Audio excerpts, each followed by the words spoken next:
A seguir, um momento de discussão e reflexão sobre a vida após a morte. Presença Espírita, aqui na TV que a nossa gente vê.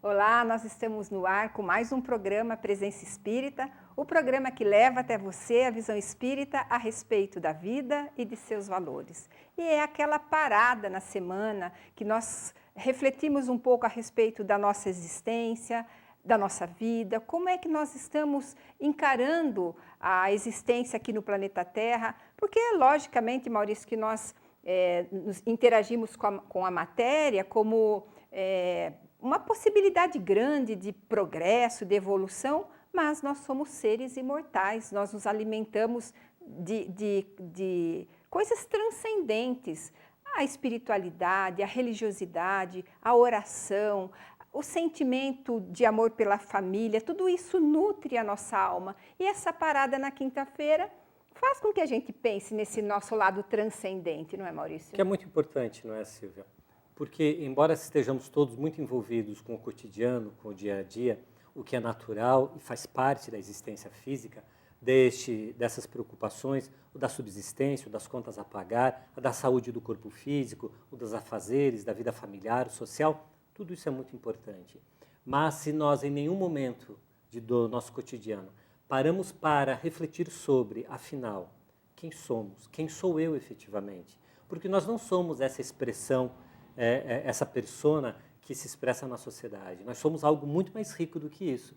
Nós nos expressamos fruto de uma carga genética, que nos foi herdado, mas também de uma carga cultural, social, do meio onde estamos. Mas nós somos muito mais do que isso aí. Nós somos o espírito imortal que já teve essa experiência inúmeras vezes. Pensar, refletir, entender que nós somos muito mais do que as contas a pagar, a preocupação do dia a dia, o conserto do carro, a prestação da casa a pagar, de que nós, apesar disso tudo, que são ferramentas para nós, espírito imortal que somos, é muito importante. Esses minutos onde refletimos, pensamos, e depois o passo seguinte, né, Silvia? O da introspecção, o de análise, de reflexão para, afinal, como espírito imortal, eu estou agindo bem, da melhor maneira, da forma mais correta nas coisas da mortalidade, porque essa dualidade é o grande desafio nosso de viver. Vivendo com coisas que são mortais, inclusive o nosso corpo. Existe uma mortalidade para esse corpo, existe um prazo para tudo isso que nós estamos vivendo, porque o mundo material é um mundo de transformação. Mas logo mais, nós deixaremos todo esse mundo material para voltar para casa. E essa expressão nos dá um significado muito profundo, né, Silvia? Entendendo que nós estamos em regime de exceção. Essa aqui não é a nossa morada definitiva, não é, Silvia? E às vezes é tão difícil a gente ter essa percepção, nós ficamos tão ligados à matéria, ao dia a dia, à rotina, a essas nossas preocupações materiais, que passa despercebido que nós somos essa alma imortal, que amanhã não estaremos mais aqui no planeta, que a nossa história para essa vida material finda. E nós renascemos no mundo dos espíritos, levando, Maurício, a bagagem que nós construímos. Quando nós vamos fazer uma viagem, imaginamos o país que nós vamos chegar, nós preparamos aquela bagagem com aquela joia, com aquela roupa bonita, com a roupa de frio ou de calor. As coisas boas que a gente quer levar, o perfume, pensamos nas fotos que vamos tirar, e para o mundo dos espíritos, metaforicamente falando, é assim. Nós devemos preparar aquela mala com aquela bagagem especial, né, Maurício? Para que quando nós chegarmos naquele ponto, nós possamos abrir aquela mala e descobrir a riqueza que nós levamos. Ou decepcionarmos por não ter trazido nada de uma experiência. Imaginemos reencarnados por décadas, 60, 70, 90, 100 anos. E chegamos ao mundo espiritual, ou retornamos ao mundo espiritual, e esta mala, metaforicamente falando, que a Silvia comenta, é a nossa mente e o nosso coração. Ora, retornar para, depois de uma experiência rica, cheia de possibilidades, como é reencarnar, sem ter enriquecido-se intelectualmente, ou sem ter enriquecido-se moralmente, sem ter desenvolvido virtudes morais, sem ter aplacado, minimizado alguns vícios, paixões que nos dominam, voltar da mesma estatura moral ou intelectual para casa, depois de longa jornada, é um tanto quanto decepcionante, não é, Silvia? São inúmeros os espíritos que trazem o relato, nas obras psicografadas por grandes médiuns. Nós vamos encontrar André Luiz na psicografia de Chico Xavier, Manuel Filomeno de Miranda na psicografia de Divaldo Franco, inúmeros outros exemplos de relatos do mundo espiritual, onde essa decepção se mostra profunda. Nós vamos encontrar, inclusive, nas obras básicas, em O Céu e o Inferno, Kardec traz, na segunda parte dessa obra, relatos de espíritos que se mostram arrependidos do pouco que fizeram ou ainda do mal que fizeram na Terra. É muito difícil voltar para casa assim, não é? E se nós imaginarmos, Maurício, que a principal ferramenta é o corpo, essa máquina maravilhosa, perfeita, e às vezes com defeitos, porque nós precisamos desses defeitos, dessas pequenas alterações na máquina humana para que o espírito seja domado, muitas vezes na sua arrogância, no seu orgulho, no seu egoísmo, mas uma máquina própria para o nosso progresso. Quanto benefício, quanto esforço dos nossos pais para nos manter aqui no planeta e quantas possibilidades que a vida nos abre para o crescimento espiritual, seja em quais campos nós imaginarmos. E muitas vezes nós não conseguimos aproveitar nada, porque nós encaramos, e você sempre falou isso no programa Presença Espírita, que nós não estamos aqui a passeio, e nós encaramos a vida aqui na Terra como um passeio, e ficamos deslumbrados com o brilho material, nos enganamos, depois nos decepcionamos e retornamos ao mundo dos espíritos, assim, arrependidos do tempo perdido, né, Maurício? Não dizemos que não possamos ter as alegrias, os prazeres do mundo. Sim, lógico. O problema é pautar a vida só com estas, abrindo mão das responsabilidades, daquilo que nos cabe, fazendo, se somos ricos, o bem empregado do nosso dinheiro. Se tem a necessidade do trabalho árduo, é fazer de maneira honesta, proba, correta. É cuidar do corpo físico sem desgastá-lo com emoções excessivas, com alimentos, bebidas que vão deteriorando. Afinal, é a máquina que devemos cuidar. São dessas coisas que falamos, entendendo que realmente é um objetivo, uma viagem de estudos, é uma viagem de aprendizado e não simplesmente um parque de diversões. É isso aí. Então, esse é um bom momento para nós pararmos, refletirmos, e o programa Presença Espírita leva até vocês essas reflexões. Mas agora a gente vai fazer um rápido intervalo e já voltamos com o segundo bloco do programa Presença Espírita.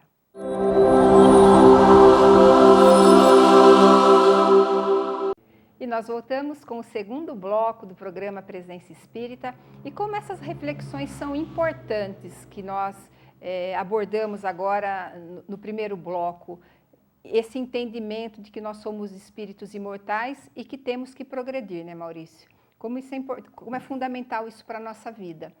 E no Livro dos Espíritos, na terceira parte, nós temos o estudo das leis morais, que trata de várias delas. Mas na lei do progresso, os espíritos informam Kardec que o orgulho e o egoísmo são grandes entraves, se não os maiores entraves ao progresso moral da alma. E a gente sempre tem esses laivos de orgulho, egoísmo, pensamos muito mais em nós do que nas outras pessoas. Em momentos de dificuldades, muitas vezes nós pensamos exclusivamente na nossa vida e não na vida do próximo. Isso é grave, assim como os espíritos dizem, Maurício? É tão grave, Silvia, que os espíritos comentam que o orgulho e o egoísmo são as chagas da humanidade. São eles que trazem a grande dificuldade. Quando perguntado se há algum entrave para o progresso nosso, a resposta que encontramos no Livro dos Espíritos, na Lei do Progresso, é: para o progresso intelectual não, mas para o progresso moral sim, orgulho e egoísmo. Isso nos dá a entender que enquanto tivermos, ou qual é o tamanho do orgulho, qual o tamanho do egoísmo que existe dentro de nós, é inversamente proporcional ao tamanho das virtudes. Eles são substâncias antagônicas, se a gente pudesse imaginar assim, como se fossem água e azeite, onde há um, não há o outro. Ora, se eu quero inserir virtudes na minha intimidade, entendendo que o objetivo da vida é progresso, e progresso é entender as leis de Deus, e as leis de Deus são pautadas na moralidade, num comportamento moral, sendo moral essa regra de bem proceder, que em síntese é amar, que é uma síntese feita por João Evangelista, por Jesus, quando responde ao doutor da lei qual o maior mandamento da lei de Deus, ele pinça do Antigo Testamento 2 versículos tratando do amor, amar a Deus sobre todas as coisas, depois o segundo versículo, amar ao próximo como a si mesmo. E aí Jesus ainda sintetiza dizendo, aí estão exaradas todas as leis e todos os profetas. Isso quer dizer que se o objetivo maior nosso de evolução é o de aprender a amar, não este amor possessivo ou esse amor centrado no cônjuge, no filho, naquilo que guardamos intimidades ou que facilmente amamos. Esse amor amplo, amar aos inimigos, orar por quem nos persegue, é desafiador esse amor cristão, esse amor que Jesus nos propõe. Não é um amor egoísta, não é um amor de amar aos seus, é um amor de amar a todos, entendendo-nos como irmãos. Ora, se é esse o objetivo, é uma vida de relação, de projetar o meu sentimento de amor ao outro. Ninguém ama sozinho. Amar-se sozinho é egoísmo, é egocentrismo. Então, amar-se é necessário na medida que entendemos o amor para com o outro. Mas o exercício é amar-se para, a partir desse momento de compreender-se, entender-se, perdoar-se, fazer o mesmo exercício com o outro. E expandindo e ampliando isso. Ora, orgulho e egoísmo são paixões que são opostas ao outro. Por quê? Eu sou orgulhoso quando eu me coloco melhor do que o outro. Eu sou egoísta quando eu me ponho primeiro e antes que o outro. É o esquecer do outro ou colocando-o como menos importante do que eu, menos merecedor de coisas do que eu, menos relevante do que eu, o orgulho. Ou colocar o outro como menos importante do que eu, ou não necessário de eu me preocupar com ele, só preocupar-me comigo, é o egoísmo. O exercício do egoísmo e do orgulho é a antítese do exercício do amor ao próximo, da abnegação, do negar-se a si para pensar no outro. Por isso, quanto mais orgulhosos e quanto mais egoístas somos, mais difícil é de desenvolvermos virtudes cristãs. Essa moral que o Cristo nos provoca a amar indistintamente, a querer o outro bem como queremos a nós mesmos, a fazer o outro o que gostaríamos que fizesse para nós. À medida que vamos exercitando isso, nós vamos desenvolvendo essa capacidade, então, de deixarmos de ser menos orgulhosos e menos egoístas.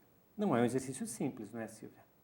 Porque, imagine, a grande pergunta que devemos fazer para nós é, aonde mora meu orgulho? Aonde mora o meu egoísmo? E aí nós vamos nos dando conta de que muito das nossas ações, elas são pautadas em egoísmo. Quando eu falo, mas eu não vou no hospital visitar alguém porque aquilo me dói tanto. Isso é egoísmo, porque eu sou incapaz de me colocar na posição do outro e não me pergunto, se fosse eu gostaria de uma visita? Da gente pensar, mas alguém há de visitar. E se o outro alguém pensar da mesma forma, esse conhecido, amigo, familiar, vai ficar sozinho no hospital, no leito em casa ou aonde for. Então eu me torno egoísta quando eu acho que o meu sentimento de me confranger perante a dor, que nem é minha, é do outro, é maior do que o bem que eu possa fazer a ele numa troca de conversa, num bate-papo, em meia ou uma hora de companhia num momento difícil. Nós vamos nos perceber orgulhosos quando nos sentimos ofendidos por algo que alguém nos fala. E fala assim, mas eu não merecia isso. Não merecia por quê? Será que eu não mereci isso para aprender a ser humilde? Para aprender a ter paciência? Para aprender a calar-me? Ah, mas por que isso? Ora, porque bem-aventurados são os que têm fome e sede de justiça. E a gente se sente injustiçado e quer fazer justiça com as próprias mãos ou com a própria boca naquilo que fala, ou com o próprio coração naquilo que sente, no orgulho ferido, ofendido. Ora, se eu me magoo pelo comentário que alguém fez de mim, se eu me magoo pela colocação que alguém... Mas ele foi muito rude comigo. E eu não posso perdoá-lo, compreender. Por que eu sou tão especial que as pessoas não podem ser rudes comigo? Então nós nos colocamos num orgulho em que não podemos e que temos que ser sempre tratados com excelência. Ora, ser maltratado às vezes também é exercício para algumas virtudes que são necessárias. Lembro-me de uma passagem que aconteceu com São Vicente de Paulo. Ele era clérigo, ele era vinculado a uma corte, então ele era quem fazia os ofícios religiosos naquela corte, mas era um homem muito bom, fazia caridade, se confrangia com a miséria, a pobreza daqueles cidadãos, do povo em torno daquela corte. E era muito comum ele pedir aos nobres, endinheirados, somas de dinheiro para distribuir alimentos, pão, cuidados às pessoas muito necessitadas. E certa feita, ele estende a mão ao nobre e pede assim, vem aqui lhe pedir algo, e fala então das ações de caridade dele. E esse nobre então, gospe-lhe as mãos e dizendo, é isso que você merece. E ele então, frente àquele ato, ele diz, isso é verdade, isso é o que eu mereço, mas eu não estou pedindo para mim, estou pedindo para os mais necessitados. E ele estende a outra mão. E aí nós vemos o quão não há orgulho nessa atitude. O quão ele entende de que ele não merece louros, reconhecimentos ou glórias. E sim, continua no afã, no objetivo, na intenção de ajudar ao outro. É claro que é muito difícil para nós termos um comportamento desse, não é, Silvia? E Maurício, isso que enquanto você falava, eu refletia no relacionamento familiar. Quanto que um orgulho pode destruir um relacionamento entre casais, entre pais e filhos, entre irmãos, pelo simples fato de a gente não conseguir perdoar por uma mágoa que nos provocaram, né, nos causaram, e nós não temos a humildade para o perdão por conta do orgulho. Eu lembro de um fato, Silvia, de uns conhecidos, e eles eram uma família muito numerosa. Isso lá nos anos 40, 50, que era muito comum, 6, 8 filhos. E o final de semana, em casas de pessoas pessoas que trabalhavam na casa, eram as pessoas que trabalhavam e que faziam a faxina da semana, a limpeza da semana. E num pensamento machista, geralmente as mulheres, as filhas mulheres eram que faziam isso. E contava então essa minha pessoa que tinha uma sala muito grande, feita de madeira, e a mãe exigia, fazia questão que aquilo fosse muito encerado, lustrado, aquele trabalho brilhante, aquele esforço enorme. E o irmão dela chegava, depois dela já terminando quase, aquela sala que era um espelho, terminando, e o irmão chegando do esporte, do futebol, alguma coisa assim, ela fala assim, não entre por aqui que você vai sujar a minha sala. E ele riu e entrou. Ficaram 15 anos sem se conversar, Silvia. Você imagina se aquilo era motivo de 15 anos para se conversar. Imagina, casaram-se, os filhos vieram ao longo desse tempo, foram 15 anos por uma discussão tão tola. Você veja. Tão é o orgulho. Né? E acontece, né, Maurício? Ora, acontece. Como acontece? Bem, nós vamos fazer um intervalo agora. Agradecemos pela sua audiência. Rapidamente, nós voltamos com o programa Presença Espírita.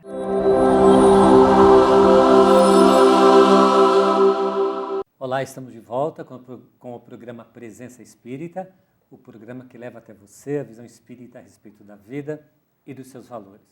No bloco anterior, nós falávamos sobre um aspecto muito peculiar da doutrina espírita, sobre paixões que precisamos nos preocupar. Mas outro aspecto que chama muito a atenção, aliás, é um dos temas mais comentados aqui, nos nossos 13 anos de presença espírita, é um dos temas mais recorrentes e que não conseguimos exaurir, porque ele é muito rico, é sobre mediunidade. Mas o mais interessante é que mediunidade não é criação da doutrina espírita. Médiuns o temos desde sempre. O homem da caverna via espíritos e colocava uma caveira na porta da sua moradia para espantar esses maus espíritos. Nós vamos encontrar nos navegadores, nos piratas, as histórias de assombração, de espíritos, de casas mal assombradas, de pessoas que vêm, de comunicações. Na Grécia Antiga eram as pitonisas, no Egito Antigo eram os sacerdotes, são as bruxas da Idade Média. Nós vamos encontrar médiuns percorrendo toda a história da humanidade. Na vida dos santos, muitos são fenômenos. Nós vamos na Bíblia, vamos que encontrar, riqueza, né, vamos Maurício? encontrar. O Pentecostes é um fenômeno mediúnico, aquilo que nós vamos encontrar no dia de Pentecostes que encontramos na Bíblia. Então, a mediunidade, ela sempre existiu, é um caráter, é da história. E mesmo se não houvesse o Espiritismo, ela continuaria existindo, porque ela é anterior a essa codificação das informações que Kardec fez, Silvia. Mas então o que nos chama a atenção e a pergunta é, afinal, o que o Espiritismo contribui com esse fenômeno mediúnico? Aonde que o Espiritismo pode dar a sua colaboração para esse fenômeno que é da história e da natureza humana? E é interessante isso, esse retrospecto que você fez, Maurício, porque a mediunidade, ela é muito atrelada ao espiritismo. Quando se fala em médium, em mediunidade, em carta psicografada, em fenômenos, liga-se muito à doutrina espírita. Me permite interromper, Silvia? Inclusive, algumas vezes, as pessoas, basta ser médium para a pessoa dizer, é espírita. Isso. Se é médium, é espírita. O que não é o que não é, verdade, né? Porque, na verdade, todos nós encarnados no planeta Terra temos antenas psíquicas que nos ligam a essa outra dimensão, a essa como é que eu posso te dizer o termo? A essa transcendência. Então, todos nós nos ligamos a essa outra faixa vibratória, quer sejamos espíritas, quer sejamos evangélicos, católicos, ou nem acreditemos em nada, porque é uma qualidade do encarnado, essa antena psíquica que faz essa conexão com o outro lado da vida e que torna, inclusive, possível a vida. Os espíritos dizem que se não fosse essa possibilidade que nós temos de contato o tempo inteiro com o outro lado da vida, nós não conseguiríamos nos manter encarnados, porque nós recebemos, através dessas antenas mediúnicas, desse canal de comunicação, as energias espirituais que nos mantêm aqui na Terra. Recebemos também as orientações daqueles que do outro lado da vida sustentam a nossa encarnação. E para os médios, que são aqueles médios ostensivos, que escrevem cartas psicografadas, que se comunicam com os espíritos mais ostensivamente, eles recebem comunicações instrutivas, que passam, quantos livros que nós já não lemos, com instruções, com orientações dos espíritos a respeito da moral. E essa pergunta que o Maurício fez, da contribuição do espiritismo, é que o espiritismo juntou à mediunidade a moral cristã. Então, quantos fenômenos na história nós não tivemos desde que o homem está aqui encarnado na Terra? Muitos. Mas esses fenômenos, muitas vezes, Maurício, eles eram tão inconsequentes, como na época de Moisés, em que tudo se consultavam os espíritos. O povo hebreu brincava com isso. Tanto que Moisés determinou, ele proibiu essa comunicação, porque o povo hebreu extrapolava uma coisa séria que é a mediunidade.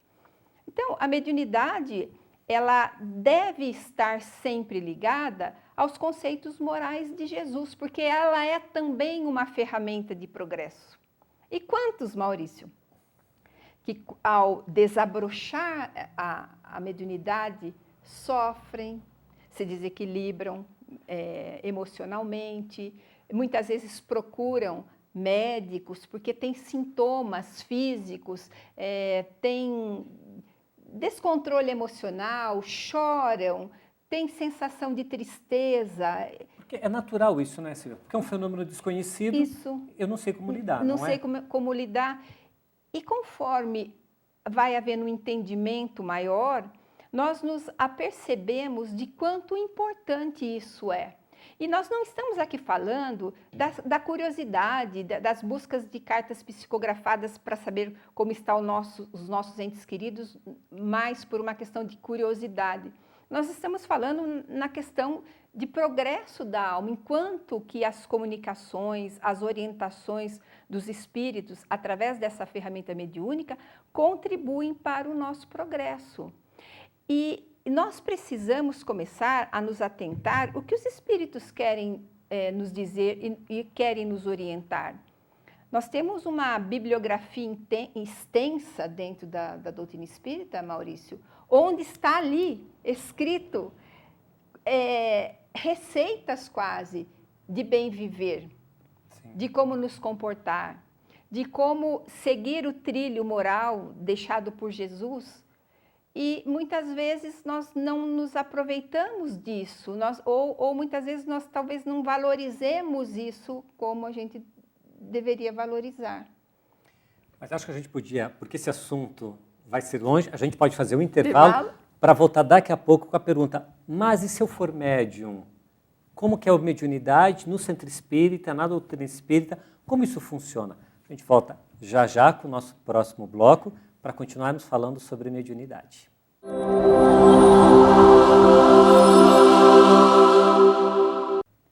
E nós voltamos com o programa Presença Espírita, dando continuidade à nossa fala anterior, que é a respeito da mediunidade. Nós não conseguimos esgotar esse assunto ao longo dos 13 anos, Maurício. E não iremos.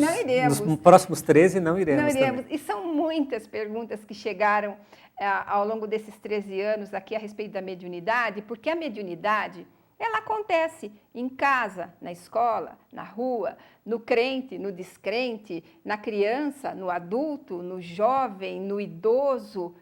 Ela é uma ferramenta, ela é todos nós temos essa antena psíquica de ligação com o mundo dos espíritos, que permite que a gente receba instruções, orientações, através da prece nós fazemos as conexões mentais com o mundo dos espíritos, mas eu gostaria de conversar com o Maurício agora a respeito da casa espírita. Uma das perguntas que chega aqui, Maurício, que é muito prevalente, é o que significa desenvolver a mediunidade. Por que isso? Porque muitas pessoas, elas buscam a casa espírita nesses momentos em que a mediunidade desabrocha. Muitas vezes ela até vem de outra religião. E não sabe o que está acontecendo e alguém orienta, vai lá na casa espírita, lá alguém vai te ajudar. E muitas vezes na casa espírita a pessoa ouve isso, olha, você tem mediunidade, você tem que desenvolver essa mediunidade. Então, o que significa isso? É algo a desenvolver? É algo que eu tenho e que eu tenho que desenvolver? Ou essa palavra não está muito bem colocada? Vejam, se nós vamos pegar situações diferentes. Eu gostaria de ser um exímio bailarino, ou ela gostaria de ser uma exímia jogadora de futebol, ou queria ser muito bom em matemática. Qual é o conselho que a gente dá? Você tem que conhecer aquilo que você vai. Então, você vai estudar teoricamente, você vai à prática. Então, um bailarino, uma jogadora de futebol, um matemático, se ele só ficar na teoria e nunca for aos palcos, nunca for ao campo, nunca exercitar a sua matemática, ele não vai saber o quão ele é e nem vai conseguir desenvolver em amplitude esta capacidade, esse recurso seu. A da mediunidade, em certo aspecto, é análogo a isso aí.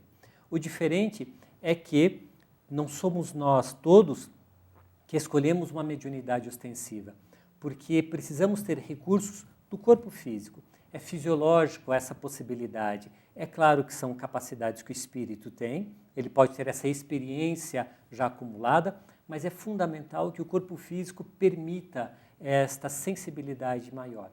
É por isso que alguns têm em maior ou menor grau a esse recurso mediúnico.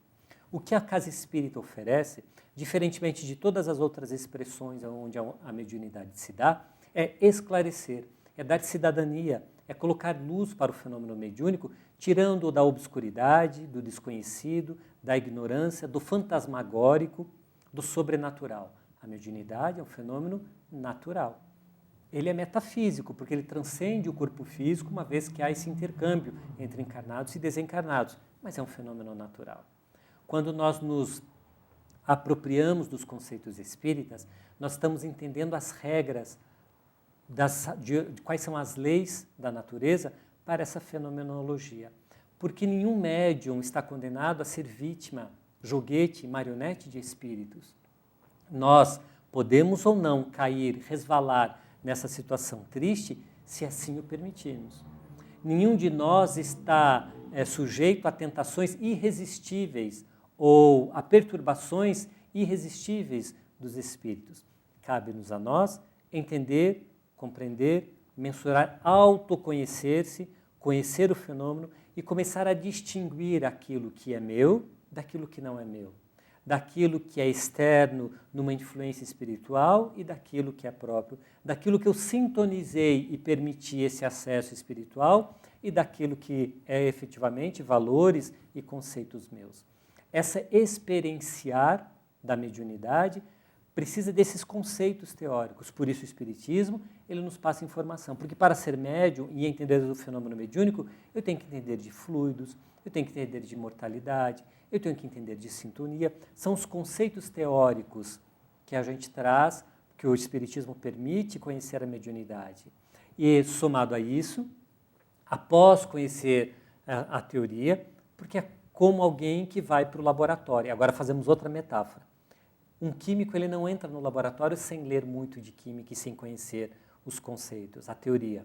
Ele vai experimentar aquilo que a teoria lhe disse. No fenômeno mediúnico, o ideal é exatamente isso. Nós experimentamos na mediunidade aquilo que a teoria nos diz. Ah, mas e se eu já chego com a mediunidade aflorada na casa espírita, já perturbado?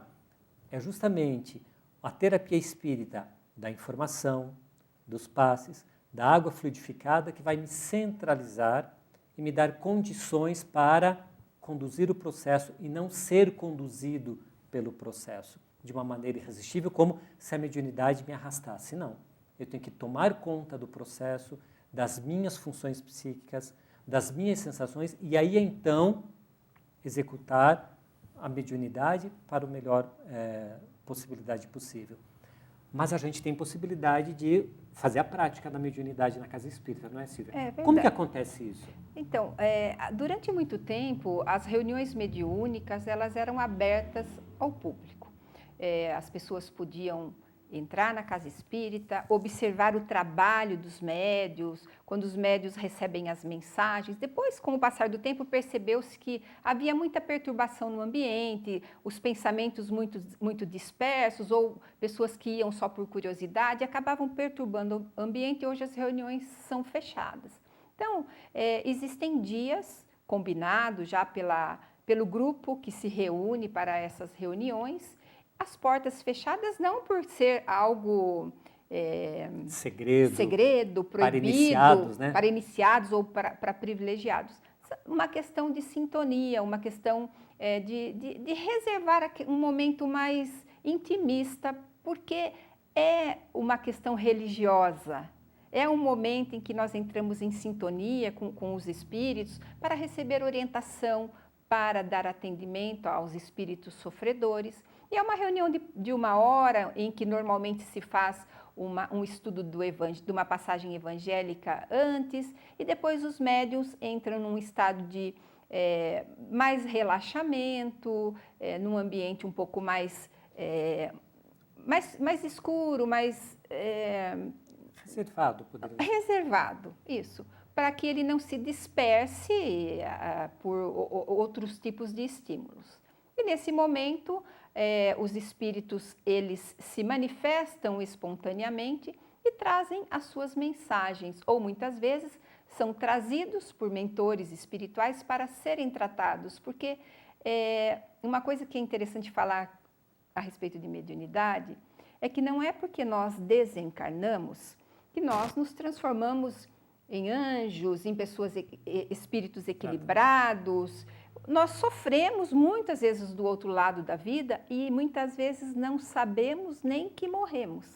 Então a gente podia dizer que essa reunião mediúnica, essa reunião dos médiuns, nessa situação que você colocou, reservado, de um caráter de intimidade necessária, essa reunião ela tem uma finalidade terapêutica para esses espíritos sofredores. Socorrista, exatamente. Os espíritos sofredores são trazidos, muitas vezes com as suas mágoas, que levaram da terra para o mundo dos espíritos. Muitas vezes morreram por conta de doenças de longo curso, ou muitas vezes por acidentes que tirou a vida física de uma maneira muito traumática. E esses espíritos do outro lado da vida, muitas vezes não têm o entendimento do que está acontecendo. Então, eles chegam são levados a essas reuniões, onde são atendidos. A gente fala muito no choque anímico, que é um termo muito técnico, mas muitas vezes os espíritos precisam sentir uma certa materialidade que ele encontra ao ter contato com o médium, para, vamos dizer assim, acordar, né? E conseguir entender o que está acontecendo. Para a gente fechar o assunto, Silvia, então se alguém tiver problema de mediunidade, se tiver curiosidade de mediunidade, qual o melhor caminho a seguir? Então, nós vamos sentir mais segurança dentro da casa espírita. Quando nós temos um desequilíbrio que nós procuramos o médico e não achamos a causa. Um sentimento muitas vezes de tristeza, um sentimento muitas vezes de nostalgia, de choro sem motivo, nós procuramos uma causa física e não encontramos. Então, nós podemos estar à frente desse despertar da mediunidade e a casa espírita, nós vamos encontrar na casa espírita orientações, existem pessoas que estão lá para que a gente possa contar o que está acontecendo conosco e essa pessoa ela vai orientar qual o melhor caminho. É o que normalmente a gente chama nas casas espíritas de atendimento fraterno, né? É aquele bate-papo, aquela conversa. Você chega à casa espírita, se você nunca frequentou uma casa espírita, chega a uma casa espírita que você conheça, que alguém lhe dê uma referência, fala assim, olha, gostaria de conversar com um trabalhador, eu estou com um determinado problema, gostaria de algumas perguntas, sempre vai existir alguém disposto a conversar com você, a explicar a dinâmica, a oferecer as atividades que a Casa Espírita oferece, as palestras públicas, os grupos de estudo, e assim então o próprio envolver-se com o ambiente da Casa Espírita já vai ser o início desse acalmar do fenômeno mediúnico. E tem uma questão que eu queria falar com você. Nós temos tempo ainda? Hoje o Armando não está aqui, né? Temos um tempo aí. A questão que você falava, uma palavra-chave, que é sintonia. Muitas pessoas enviam perguntas para nós aqui, ou falam conosco pessoalmente, o seguinte, Maurício, eu me sinto mal quando eu frequento algum lugar. Muitas vezes eu vou ao supermercado, estou fazendo a compra lá, de repente eu me sinto mal. Ou eu vou num velório, por exemplo, eu me sinto mal. Às vezes até numa festa. Eu sou médium? Isso é mediunidade? Se o fenômeno acontece só conosco, se é uma influência espiritual, isso não é mediunidade, isso é animismo, é a expressão que a gente utiliza de uma sensibilidade maior nossa. Todos nós temos essa capacidade de absorver o ambiente ou de envolver-se nesse psiquismo do ambiente em que frequentamos. Por isso nos sentimos bem ou nos sentimos muito mal neste ou no outro lugar, na casa de alguém, em determinado ambiente, ou no abraço e na proximidade de alguém, nos sentimos muito bem ou muito mal. Essa absorção de fluidos que temos. Quando temos a mediunidade, isso é potencializado, porque aí nossa antena psíquica ela é muito mais ampla e conseguimos captar também desse psiquismo que advém de espíritos desencarnados que se aproximam de nós. Então nós podemos ter essa sensação sendo médiuns de maneira ostensiva ou não. Em qualquer dessas situações, é claro que o médium irá sofrer isso de maneira mais intensa. Em todas as situações, é necessário trazer isso a nível consciente, tomar de si e equilibrar-se através de um pensamento centrado, através da oração, através do dizer o que quer para si ou não. E se o fenômeno é mediúnico, que se traz mais intensamente, frequentar a casa espírita, informar-se sobre a mediunidade é fundamental. E não se deixar levar como se isso fosse irresistível a essa situação. Ora, se eu absorvo tão bem esses fluidos em ambientes complicados, eu também vou absorvê-los em ambientes bons. Então, passe a frequentar ambientes bons. E isso nos encaminha melhor. Eu tenho duas perguntas que me veio à mente agora. A primeira pergunta é o seguinte, se médium sofre? Porque, conversando com a Eulécia Rezende, aqui apresentando o programa Presença Espírita, ela me falava do sofrimento de Divaldo Franco, que muitas vezes não conta para as pessoas das dores que sente. E também a gente lembra de Chico Xavier, que sofria ora aqui, ora acolá, de dores físicas e de ataques muitas vezes. Então eu queria fazer essa pergunta, médium sofre? Este exercício da mediunidade, ele traz embates para o médium, sim. Essa proximidade que muitas das vezes espíritos amigos fazem de espíritos sofredores aproximando-se do médium para que a comunicação se dê logo mais na reunião mediúnica ou alguma situação melhor se dê, faz com que essa vibração difícil desses espíritos sofredores impactem e repercutam no corpo físico do médium. Então, há um sofrimento, mas essa é a caridade da mediunidade. Esse sofrimento em nome do bem-fazer a uma pessoa. Grandes médiuns como Chico, como Divaldo, eles sofrem isso de grande número de espíritos. Mas por que Deus permite? Por que a providência divina permite homens tão bons, pessoas tão boas? Ivone do Amaral Pereira, outra mulher magnífica de uma mediunidade fantástica, sofria muito da proximidade dos espíritos. Porque, ao fazer isso, eles estão amparando esses espíritos. Que, envolvendo-se, porque assim como eu médium, sinto o choque desses espíritos com vibrações difíceis, eles sentem o choque positivo do médium quando eles se aproximam. Então, eu estou fazendo bem para esses espíritos. E logo mais, o processo passa. Quando se conclui a reunião mediúnica, quando se conclui, no caso do Divaldo, do relato citado pela Silvia, quando se conclui a palestra, porque esses espíritos se aproximam de Divaldo para que eles possam assistir à palestra. Ao assistir à palestra, sentem-se renovados e aí então são encaminhados. E após a palestra, o médium está mais tranquilo. Então é sempre em nome daqueles que trabalham no bem, de uma mediunidade gratuita, em nome da caridade e moralmente adequada, é sempre um momento de fazer o bem a alguém. E quando nós falamos em reunião mediúnica, a gente não pode deixar de dizer aqui que ela também é um grande aprendizado para todos que participam.